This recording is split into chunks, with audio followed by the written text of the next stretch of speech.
शहरातील एका बहुचर्चित दुकानात लच्छीची ऑर्डर देऊन आम्ही सगळे मित्र आरामात बसून एक दुसऱ्याची चेष्टा करत होतो.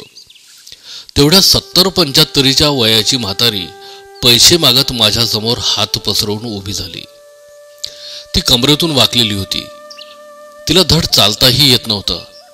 चेहऱ्याच्या सुरकुत्यांमध्ये भूक तरंगत होती. डोळे खोल गेलेले पण पाणीदार होते. तिला बघून मनात न जाणे काय विचार आला. मी खिशातून पैसे काढण्यासाठी घातलेला हात परत घेऊन तिला विचारले, आजी लस्सी पिणार का? माझ्या अशा विचारण्यावर ती कमी आणि माझे मित्रच जास्त अचंबित झाले. कारण मी जर तिला पैसे दिले असते, फार तर 5 किंवा 10 रुपये दिले असते, पण लस्सी तर 25 रुपयाला होती. म्हणून लस्सी प्यायला दिल्याने मी गरीब होण्याची आणि त्या म्हातारीकडून ठगला जाऊन श्रीमंत होण्याची शक्यता खूपच वाढली होती. त्या आजीने संकोचून हो म्हटले आणि तिच्याजवळ असलेले मागून जमा झालेले 6-7 रुपये तिने कापऱ्या हातांनी माझ्यासमोर धरले. मला काही समजलं नाही. म्हणून मी तिला विचारलं, हे कशासाठी? हे पैसे तुझ्या पैशांमध्ये मिळवून घे आणि माझ्या लस्सीचे पैसे भरून दे बेटा. भाऊक तर मी तिला पाहूनच झालो होतो. राहिलेली कसर तिच्या या वाक्यानेही पूर्ण केली. अचानक माझे डोळे भरून आले आणि भरल्या गळ्याने मी दुकानदाराला एक लस्सी वाढवण्यास सांगितलं.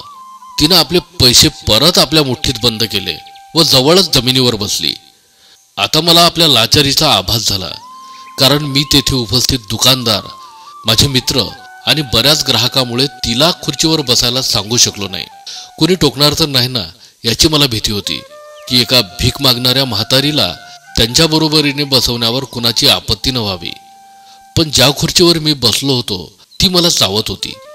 आम्ही सगळे मित्र आणि म्हातारीच्या हातात लस्सीचा ग्लास येताच आपला ग्लास घेऊन आजीच्या जवळच जमिनीवर बसलो. कारण असं करण्यास मी स्वतंत्र होतो. यावर कुणाला आपत्ती असण्याचं काही कारणच नव्हतं.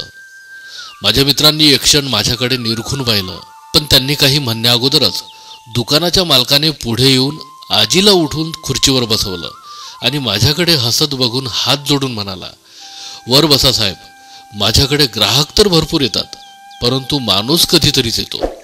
मित्रांनो, गोष्ट आवडली असेल तर लाईक करा, शेअर करा आणि सबस्क्राईब करायला विसरू नका. धन्यवाद.